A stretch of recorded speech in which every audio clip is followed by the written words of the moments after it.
किसी ने क्या खूब कहा है, दुनिया में सबसे कीमती हमारा परिश्रम है और जिंदगी में सबसे अच्छा साथी हमारा आत्मविश्वास है। तो नमस्कार दोस्तों, आज ये क्लास कक्षा 10th राजनीतिक विज्ञान की पाठ्य पुस्तक है, लोकतांत्रिक राजनीतिक भाग 2। उसके महत्वपूर्ण तथ्य उठाए गए हैं जो एनसीईआरटी की तरफ से रीड के लिए जो मोस्ट इम्पोर्टेंट फैक्ट है उनको लेकर प्रस्तुत हुआ हूँ। अगर आपको बढ़िया लगे तो लाइक शेयर सब्सक्राइब करें। और इससे पहले अगर आपने एनसीईआरटी से संबंधित कक्षा 6 से 10th तक एनसीईआरटी और राजस्थान अध्ययन से संबंधित रीड के लिए अगर वीडियोस नहीं देखे हैं तो आप प्ले लिस्ट में जाकर देख सकते हैं। और अभी भी आपके पास टाइम है, आप एक बार एनसीईआरटी का ज़बरदस्त तरीके से दोहरान कर सकते हैं। इस सुपरफास्ट सीरीज़ के तहत बढ़िया स्कोर बनेगा रीट में। उसके लिए एनसीईआरटी पढ़ना बहुत ज़रूरी है और ये एनसीईआरटी का लास्ट वीडियो है आज। और इससे पहले जो बनाए हैं वो प्ले लिस्ट में है। चलो स्टार्ट करते हैं। विश्व के कुल 193 देशों में से कितने देशों में संघीय शासन व्यवस्था है? तो 25 देशों में।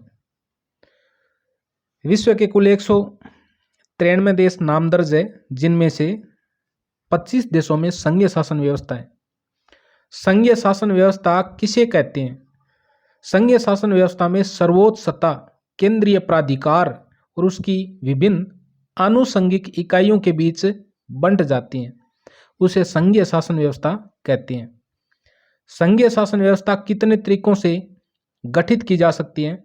तो संघीय शासन व्यवस्था है ये 2 तरीकों से गठित की जा सकती है, जिसमें 2 या 2 से अधिक राष्ट्र मिलकर एक संघ बना सकते हैं, जैसे संयुक्त राज्य अमेरिका, स्विट्जरलैंड, ऑस्ट्रेलिया। ये यहाँ पर संघीय शासन व्यवस्था है।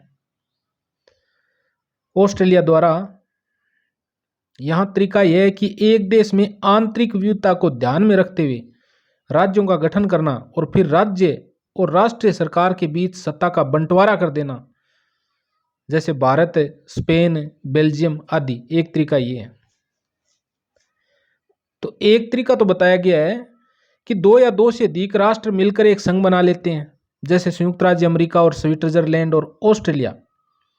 और दूसरा तरीका ये है कि एक देश में आंतरिक विविधता को ध्यान में रखते हुए राज्यों का गठन करना और फिर राज्य और राष्ट्रीय सरकार के बीच सत्ता का बंटवारा कर देना, जैसे भारत, स्पेन और बेल्जियम में ये व्यवस्था अपनाई गई है। भारत को किसका संघ कहा जाता है? तो भारत को राज्यों का संघ कहा जाता है। भारतीय संविधान में मौलिक रूप से कितने स्तरीय सरकार की व्यवस्था है? तो भारतीय संविधान में 2 स्तरीय सरकार की व्यवस्था है, राज्य सरकार और संघ सरकार। भारत में शासन का तीसरा स्तर कौन सा है? तो ये पंचायत और नगरपालिका स्तर है। तीसरा आ जाता है पंचायती स्तर। संघ सूची में कौन कौन से विषय आते हैं? संघ सूची, तो संविधान की अनुसूची 7 में 3 सूचियां दी गई है। एक तो संघ सूची है, एक राज्य सूची है और एक समवर्ती सूची है। संघ सूची पे केंद्र सरकार कानून बनाती है, राज्य सूची पे राज्य सरकार कानून बनाती है और समवर्ती सूची में राज्य सरकारें और केंद्र सरकार दोनों कानून बनाती है। लेकिन दोनों की टकराहट होने पर, दोनों कानूनों में टकराहट की स्थिति में केंद्र सरकार का कानून मान्य होता है। तो संघ सूची में कौन कौन से विषय आते हैं? तो संघ सूची में प्रतिरक्षा, विदेशी मामले, बैंकिंग, संचार, मुद्रा जैसे राष्ट्रीय महत्व के जो मामले होते हैं, विषय होते हैं, वो संघ सूची में आते हैं। संघ सूची के विषय पर कानून बनाने का अधिकार किसके पास है? तो केंद्र सरकार के पास है।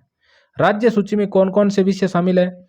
राज्य सूची में पुलिस, व्यापार, वाणिज्य, कृषि और सिंचाई जैसे प्रांतीय और स्थानीय महत्व के विषय आते हैं। राज्य सूची के विषयों पर कानून बनाने का अधिकार केवल किसके पास है? तो राज्य सरकार के पास है। संविधान में कितनी सूचियां बनी हुई हैं? तो संविधान की अनुसूची 7 में 3 सूचियां दी गई है, संघ सूची, राज्य सूची और समवर्ती सूची। संघ सूची संविधान के किस अनुसूची में वर्णित है? तो 7वीं अनुसूची में है। किस संविधान संशोधन के तहत 5 विषयों को राज्य सूची से निकालकर संवर्ती सूची में शामिल किया गया? तो 42वें संविधान संशोधन 1976 के द्वारा राज्य सूची से 5 विषयों को निकालकर संवर्ती सूची में डाल दिए गए। 42वें संविधान संशोधन 1976 में कौन कौन से विषय राज्य सूची संवर्ती सूची में शामिल किए गए? तो इसमें आता है शिक्षा। शिक्षा पहले संवर्ती सूची का राज्य सूची का विषय था, इसलिए शिक्षा का अच्छी तरह से विकास नहीं हो रहा था। उसके बाद में क्या हुआ कि शिक्षा को संवर्ती सूची में डाला, जिसपे केंद्र की और राज्य की दोनों की जिम्मेदारियां आ गई, इसलिए तो आज शिक्षा का ज्यादातर विकास हो गया है। पहले एनईपी 1968 आई थी, वो कारगर साबित नहीं हुई, वो फेलियर साबित हुई। क्यों? क्योंकि उसमें शिक्षा राज्य सूची का विषय थी और उसके बाद में उसे संवर्ती में डाला गया, उसके बाद में शिक्षा का विकास हुआ। तो संवर्ती सूची में 5 विषय डाले गए थे राज्य सूची से निकालकर, वो है शिक्षा, वन, नापतोल, वन्य जीव एवं पक्षियों का संरक्षण और न्याय का प्रशासन। ये 5 विषय पूछे जा सकते हैं। संवर्ती सूची में कौन कौन से विषय हैं? तो संवर्ती सूची में शिक्षा, वन, मजदूर संघ, विवाह, गोद लेना और उत्तराधिकार जैसे विषय हैं। संवर्ती सूची के विषय पर कानून कौन बनाता है? राज्य सरकार और केंद्र सरकार दोनों बनाती हैं। जब किसी संवर्ती सूची के विषय पर कानून बनाने के विषय में केंद्र और राज्य सरकार के मध्य टकराव हो तो अंतिम रूप से किसके द्वारा बनाया गया कानून मान्य होगा? तो ये केंद्र सरकार के द्वारा बनाया गया कानून मान्य होगा। जो विषय राज्य सूची और संवर्ती सूची में नहीं आते हैं, उस पर कानून बनाने का अधिकार किसका है? तो उसका अधिकार केंद्र सरकार का है। संविधान के किस अनुच्छेद के तहत कुछ राज्यों को विशेष राज्य का दर्जा दिया गया है? तो अनुच्छेद 371 के तहत। किन राज्यों को विशेष दर्जा मिला है? तो जम्मू कश्मीर को था पहले, वो तो हटा ही दिया गया है। उसके बाद में देखें 371 में विशेष राज्यों का दर्जा किन को मिला हुआ है? तो नागालैंड को, असम को, मणिपुर, सिक्किम, मिजोरम और अरुणाचल प्रदेश। यानी अरुणाचल प्रदेश, नागालैंड, मणिपुर, मिजोरम, यानी जो 7 बहनें हैं पूर्व की, जो 7 पूर्व के स्टेट्स हैं, नागालैंड, असम, मणिपुर, सिक्किम, मिजोरम, अरुणाचल प्रदेश, उनमें से त्रिपुरा को छोड़कर अन्य जो 6 राज्य उनको विशेष राज्यों का दर्जा दिया गया है। ऐसे स्थान जो किसी राज्य का भाग नहीं बन पाए क्या कहलाते हैं? केंद्र शासित प्रदेश कहलाते हैं। ऐसे स्थान जो किसी राज्य का भाग नहीं बन पाए क्या कहलाते हैं? तो केंद्र शासित प्रदेश कहलाते हैं। केंद्र और राज्य सरकार के बीच सत्ता के बंटवारे के अधिकारों की व्यवस्था को बदलना हो तो कितना बहुमत आवश्यक है? दोनों सदनों में 2/3 बहुमत, इसके बाद राज्यों की विधानसभाओं से मंजूरी, यानी आधे से अधिक राज्यों की विधानसभाओं की मंजूरी। भारत में राज्यों के किस आधार पर गठित किया गया? भारत में राज्यों को किस आधार पर गठित किया गया? तो भाषा के आधार पर। कौन से राज्य है जिनका निर्माण संस्कृति, भूगोल अथवा जातियों की विभिन्नता के आधार पर किया गया? तो वो है नागालैंड, उत्तराखंड, झारखंड जैसे राज्य। भारत की राज्य भाषा कौन सी है, अर्थात भारत की राजभाषा कौन सी है? तो भारत की राजभाषा हिंदी है। और भारत की राजभाषा हिंदी है और इसकी एसोसिएटेड यानी सहभाषा कौन सी है राजभाषा? तो वो सहभाषा में आती है इंग्लिश। भारत के कितने प्रतिशत लोग हिंदी बोलते हैं? तो 40%। संविधान में हिंदी के अलावा कितनी भाषाओं को अनुसूचित भाषा का दर्जा मिला है? तो 21 को। संविधान में हिंदी के अलावा किया गया है, वैसे तो हिंदी सहित 22 है, तो हिंदी के अलावा कितनी भाषाओं को अनुसूचित भाषा का दर्जा दिया गया है? 21। संविधान के अनुसार सरकारी कामकाज की भाषा के तौर पर अंग्रेजी का प्रयोग कब बंद हो जाना चाहिए था? 1965 में बंद हो जाना चाहिए था, लेकिन अभी तक चल रहा है। गैर हिंदी भाषी प्रदेशों की क्या मांग थी? उनकी मांग थी कि अंग्रेजी भाषा को बंद न करें। भारत में गठबंधन की सरकारों का दौर कब से शुरू होता है? तो ये 1990 से गठबंधन की सरकारें बननी स्टार्ट होती हैं। उससे पहले तो कांग्रेस का एक छत्र शासन था, बीच में इस तंत्र में जनता दल आया था। भारत में कितनी भाषाओं को मातृभाषा के रूप में दर्जा दिया गया है? 1300 भाषाओं को मातृभाषा के रूप में दर्जा दिया गया है। किन भाषाओं को समूह बंद कर हिंदी भाषा में जोड़ दिया गया है? तो हिंदी भाषा के अंदर एक तो भोजपुरी, एक मागधी, एक बुंदेलखंडी, छत्तीसगढ़ी और राजस्थानी, यह हिंदी भाषा के अंदर सम्मिलित है। भारतीय संविधान की 8वीं अनुसूची में कितनी भाषाओं को रखा गया है? तो 22 भाषाएं हैं। 22 भाषाओं को 8वीं अनुसूची में रखे जाने के कारण इन भाषाओं को कहते हैं अनुसूचित भाषाएं कहते हैं। जिन भाषाओं को संविधान की 8वीं अनुसूची में शामिल नहीं किया गया है वह कहलाती हैं गैर अनुसूचित भाषा। स्थानीय स्वशासन में किन के लिए सीटें आरक्षित रखी गई हैं? तो स्थानीय जो स्वशासन है उसमें किसके लिए सीटें आरक्षित रखी गई है? अनुसूचित जाति और अनुसूचित जनजाति तथा पिछड़ी जातियों के लिए। आपको कमेंट में ये बताना है कि राजस्थानी अनुसूचित भाषा है या फिर गैर अनुसूचित भाषा है। स्थानीय स्वशासन में महिलाओं को कितना आरक्षण मिला है? तो 1/3 आरक्षण मिला है, 1/3 यानी 33%। राज्य में पंचायत और नगरपालिका के चुनाव कौन सी संस्था करवाती है? तो राज्य चुनाव आयोग करवाता है। प्रत्येक गांव में एक ग्राम पंचायत होती है और ग्राम पंचायत के सदस्य चुने जाते हैं वार्ड से। ग्राम पंचायत के सदस्य क्या कहलाते हैं? पंच कहलाते हैं। कई ग्राम पंचायतों को मिलाकर क्या बनाया जाता है? तो पंचायत समिति बनाई जाती है कई ग्राम पंचायतों को मिलाकर। और सभी पंचायत समितियों को मिलाकर क्या बनाया जाता है? तो जिला परिषद बनाई जाती है। एक जिले के अंदर जितनी भी पंचायत समितियां होती हैं उनको मिलाकर एक जिला परिषद बनाई जाती है। जिले के सांसद और विधायक किसके सदस्य होते हैं? तो जिला परिषद के पदेन सदस्य होते हैं जिले के सांसद और विधायक। विश्व की कौन से देशों में महिलाओं की भागीदारी का स्तर काफी ऊंचा है? Sweden, Norway, Finland. तो यूरोप महाद्वीप के अंदर जो ऊपर ही ऊपर है इस तरह से फैला हुआ एक नॉर्वे है, उसके पास में स्वीडन है, उसके पास में झीलों का देश फिनलैंड है। तो यहाँ पर महिलाओं की भागीदारी अधिक है, स्तर काफी अच्छा है। लोकसभा 2019 में महिला सांसदों का प्रतिशत कितना था? तो 14.36%। भारत के संविधान में किस धर्म को विशेष दर्जा दिया गया है? किसी भी धर्म को विशेष दर्जा नहीं दिया गया है क्योंकि भारत एक धर्मनिरपेक्ष देश है। श्रीलंका ने किस धर्म को विशेष धर्म का दर्जा दिया है? तो बौद्ध धर्म को।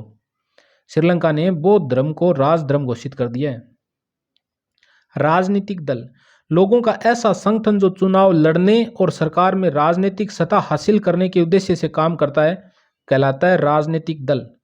राजनीतिक दल कहलाता है जो सत्ता हासिल करने के उद्देश्य से काम करता है, चुनाव लड़ता है। किसी दल की पहचान कैसे की जाती है? किसी दल की पहचान उसकी नीतियों और उसके सामाजिक आधार से तय की जाती है। यानी किसी भी सरकार या दल की पहचान होती है उसकी नीतियों से और सामाजिक आधार से। राजनीतिक दल के 3 प्रमुख हिस्से कौन से होते हैं? एक तो नेता होता है, एक सक्रिय सदस्य होता है और एक समर्थक होता है। चुनाव हारने वाला दल क्या भूमिका निभाता है? तो वो विपक्ष या विरोधी पक्ष की भूमिका निभाता है। भारत में चुनाव आयोग के पास कितनी पार्टियों ने पंजीकरण करवा रखा है? 750 पार्टियों ने भारत में चुनाव आयोग के पास पंजीकरण करवा रखा है। वर्तमान में देखें तो राजनीतिक दल यानी राष्ट्रीय स्तर के राजनीतिक दल है वर्तमान में 8। किसी भी राजनीतिक पार्टी को अपना पंजीकरण कहाँ करवाना होता है? तो निर्वाचन आयोग में करवाना होता है। किसी भी पार्टी को अपने राज्य में राजनीतिक दल की मान्यता मिलने के लिए क्या शर्त है? अगर कोई राज्य में एक तो सेंट्रल लेवल की पार्टी होती है, एक राज्य लेवल की पार्टी होती है। अगर राज्य लेवल की कोई राजनीतिक दल है तो उसको मान्यता के लिए क्या शर्तें होती हैं कि विधानसभा चुनाव में कुल मत का 6% मत या उससे अधिक और कम से कम 2 सीटें जीतना अनिवार्य है। विधानसभा चुनाव में कुल मत का 6% या उससे अधिक और कम से कम 2 सीटें जीतना अनिवार्य है। राष्ट्रीय दल की मान्यता प्राप्त करने के लिए चुनाव आयोग ने क्या शर्त रखी है? शर्त है कि लोकसभा चुनाव में कुल वोटिंग का 6% मत या इससे अधिक मत प्राप्त करना और कम से कम 4 सीटों पर जीत हासिल करना। 2017 में देश में कुल कितने राष्ट्रीय राजनीतिक दल थे? 2017 में 7 वर्तमान में 8 है। ऑल इंडिया तृणमूल कांग्रेस की स्थापना कब हुई? 1 जनवरी 1996 को ममता बनर्जी ने की थी। ऑल इंडिया तृणमूल कांग्रेस का चुनाव चिन्ह क्या है? पुष्प और तृण है। 2019 के चुनाव में ऑल इंडिया तृणमूल ने कितनी सीटें प्राप्त की थी? तो 4.07% मत और 22 सीटें प्राप्त की थी। बहुजन समाज पार्टी की स्थापना कब और किसने की थी? तो बहुजन समाज पार्टी की स्थापना 1984 में काशीराम के नेतृत्व में हुई थी। तो बहुजन समाज पार्टी की स्थापना 1984 में काशीराम के नेतृत्व में हुई थी। 2019 के लोकसभा चुनाव में बहुजन समाज पार्टी ने कितना मत प्राप्त किया? तो 3.63% मत और 10 सीटें प्राप्त की थी। बहुजन समाज पार्टी का चुनाव प्रतीक क्या है? तो हाथ है। हाथ नहीं है, हाथी है। हाथ तो कांग्रेस का है। तो बहुजन समाज पार्टी का चुनाव प्रतीक क्या है? हाथी या मिसप्रिंट है। भारतीय जनता पार्टी की स्थापना कब हुई? तो भारतीय जनता पार्टी की स्थापना भारतीय जनसंघ, जिसकी स्थापना श्यामा प्रसाद मुखर्जी ने 1951 में की, उसे पुनर्जीवित कर 1980 में भारतीय जनता पार्टी बनाई गई। 2019 के चुनाव में भारतीय जनता पार्टी ने कितनी सीटें प्राप्त की थी? 303 सीटें प्राप्त की थी। इंडियन नेशनल कांग्रेस की स्थापना कब हुई थी? 1885 में हुई। भारत की सबसे पुरानी और विश्व के सबसे पुराने दलों में एक दल कौन सा है? तो वो इंडियन नेशनल कांग्रेस है। 2019 के चुनाव में इंडियन नेशनल कांग्रेस ने कितनी सीटें जीती थी? तो 52 सीटें जीती। विधायक और सांसदों के दल बदल को रोकने के लिए कौन सा कानून बनाया गया? तो दल बदल कानून बनाया गया। और किस अनुसूची में, कौन सी अनुसूची है भारतीय संविधान में जो दल बदल कानून से संबंधित है? वो आप कमेंट करके बताओगे। तो दल बदल कानून क्या कहता है कि विधायक के लिए किसी दल विशेष से निर्वाचित होने वाले प्रतिनिधि का उस दल को छोड़कर किसी अन्य दल में चले जाना, ये क्या है? दल बदलना है। राजनीतिक दल में महिला के लिए कितने प्रतिशत आरक्षण है? तो 1/3 है, यानी 1/3 यानी 33% आरक्षण है। लोकतंत्र का परिणाम है उत्तरदायी, जिम्मेदार और वैध शासन। लोकतंत्र का क्या परिणाम है? तो उत्तरदायी, जिम्मेवार और वैध शासन। दल बदल से संबंधित संविधान में जो अनुसूची दी गई है वो सूची है 10वीं अनुसूची है। वो किससे संबंधित है? दल बदल से संबंधित है। तो दोस्तों इसी के साथ एनसीईआरटी कंप्लीट होती है। अगर आपने वीडियो नहीं देखे हैं तो आप प्ले लिस्ट में जाकर देख सकते हैं, और अगर आपने एक बार निकाल लिए तो आप एक बार और निकालिए, क्योंकि जिससे रिवीजन होगा आपका सुपरफास्ट, यानी डबल में कर गए, क्योंकि ज़्यादा ही समझ में आओ तो 3 गुना में बजा लियो और बजा के बढ़िया तरीका निकाल लियो। रीट के अंदर बहुत बढ़िया स्कोर होने वाला है। और अपने दोस्तान भी शेयर करियो। अगर वीडियो बढ़िया लगी है तो लाइक और सब्सक्राइब करियो। ओके। और इसके बाद में अब रीट के पेपर के बाद में सेकंड ग्रेड और फर्स्ट ग्रेड से संबंधित, हिंदी से संबंधित सब्जेक्ट के जो महत्वपूर्ण क्वेश्चन है टॉपिक वाइज, वो डालने वाला हूं। आप जुड़े रहें, निश्चित रहें।